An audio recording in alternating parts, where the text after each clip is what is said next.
గౌరవ ముఖ్యమంత్రి గారు చంద్రబాబు నాయుడు గారు ప్రభుత్వం ఏర్పాటైనాక ఆంధ్రప్రదేశ్లో అన్నా క్యాంటీన్లు ప్రారంభిస్తామని ఏదైతే ఎన్నికల ముందు మేనిఫెస్టోలో పెట్టిన విధంగా ఆయన కార్యక్రమానికి శ్రీకారం చుట్టినటువంటి పరిస్థితులు మనం చూసాం. ఆ కార్యక్రమాన్ని స్థానిక ఎర్రగొండపాలెం ఎమ్మెల్యే అన్నా క్యాంటీన్లో భోంచేసే వాళ్ళందరూ కూడా భిక్షగాళ్ళ కింద మాట్లాడటం అనేది చాలా దుర్మార్గకరమైనటువంటి విషయం. బాధేస్తూ ఉంది. ఎర్రగొండపాలెం ప్రజలు ఆయన్ని గెలిపించింది పేద ప్రజలు తినేటటువంటి అన్నం మీద కాదు. ఈ నియోజకవర్గంలో చాలా సమస్యలు ఉన్నాయి. నీకు చేతనైతే ఎర్రగొండపాలెం నియోజకవర్గంలో ఈరోజు వలసలు పోతున్నది ఎక్కువగా దళిత వర్గాలు. ఈ దళిత వర్గాల్ని వలసలు ఆపేదానికి శాసనసభలో ప్రజలు నీకు అవకాశం కల్పించింది కాబట్టి దానిని గురించి మాట్లాడితే బాగుంటుంది. వెలుగొండ ప్రాజెక్టు గురించి మాట్లాడు. గత 5 సంవత్సరాల్లో జగన్మోహన్ రెడ్డి అధికారంలో ఉన్నప్పుడు ఏ ఒక్క దళిత కుటుంబానికి కూడా ఎస్సీ కార్పొరేషన్స్ ద్వారా కానీ ఒక్క లోన్ ఇచ్చిన పాపాన వైసీపీ ప్రభుత్వంలో లేదు.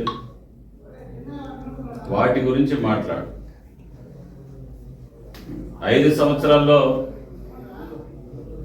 తెలుగుదేశం పార్టీ అధికారంలో ఉన్నప్పుడు నిర్మించినటువంటి డిగ్రీ కళాశాల, అసంపూర్తిగా ఉన్నటువంటి హాస్టల్ భవనాలు, ఎర్రగొండపాలెం హాస్టల్లో కనీస వసతులు లేనటువంటి పరిస్థితులు ఈరోజు ఎర్రగొండపాలెంలో ఉన్నాయి.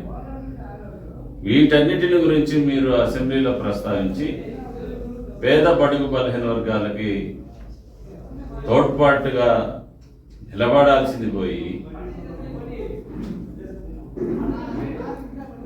అన్నం పరబ్రహ్మ రూపం అని చెప్పారు పెద్దలు. ఈ పరబ్రహ్మ రూపాన్ని గౌరవ ముఖ్యమంత్రి శ్రీ నారా చంద్రబాబు నాయుడు గారు రాష్ట్రంలో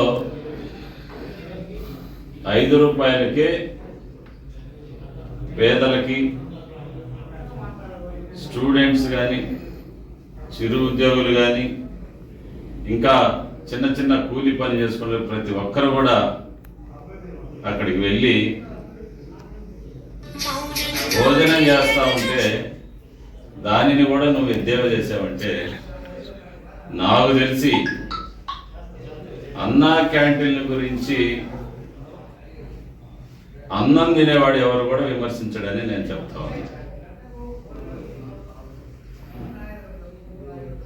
ఇది చాలా దుర్మార్గమైనటువంటి ఆలోచన.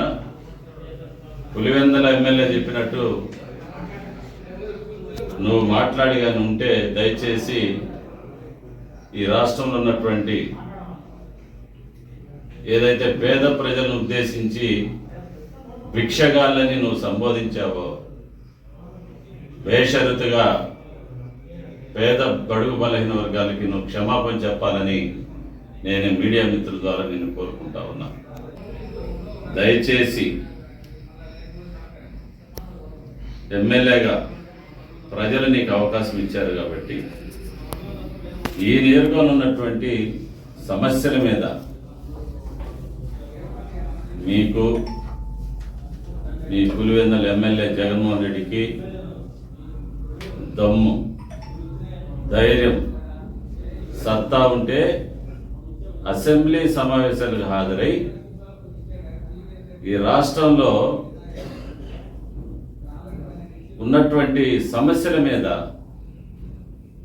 ప్రత్యేకించి ఎర్రగొండపాలెంలో ఉన్నటువంటి సమస్యల మీద నీకు దమ్ముంటే అసెంబ్లీ సమావేశాలకు వెళ్ళి చట్టసభలో నువ్వు మాట్లాడితే ప్రజలందరూ కూడా హర్షిస్తారు తప్ప అన్నా క్యాంటీన్ల గురించి తెలుగుదేశం ప్రభుత్వం అమలు జరిపేటటువంటి సంక్షేమ కార్యక్రమాల గురించి మాట్లాడితే భవిష్యత్తులో తీవ్రమైనటువంటి పరిణామాలు మీరు ఎదుర్కోవాల్సి వస్తుందని చెప్పి నేను తెలియజేసుకుంటా ఉన్నా. మీరు గతంలో నేను చూశాను ప్రెస్ మీట్లు మీరు మాట్లాడినటువంటి ఎట్లా పడితే అట్లా నోరున్నదని దయచేసి మాట్లాడబాకండి. ఎందుకంటే మీరు మాట్లాడే మాటల్లో వాస్తవాలు ఉండాలి. వాస్తవాలు భవిష్యత్తులో మీరు పెట్టే ప్రెస్ మీట్లో వాస్తవం కాకుండా అవాస్తవాలు మాట్లాడితే ఖచ్చితంగా మీ పైన మీరు మాట్లాడేటటువంటి ప్రతి ఒక్క మాట మీద నిర్ణయాలు తీసుకోవాల్సిన పరిస్థితి ఏర్పడుతుంది. అబద్ధాలు మాట్లాడితే వాటి మీద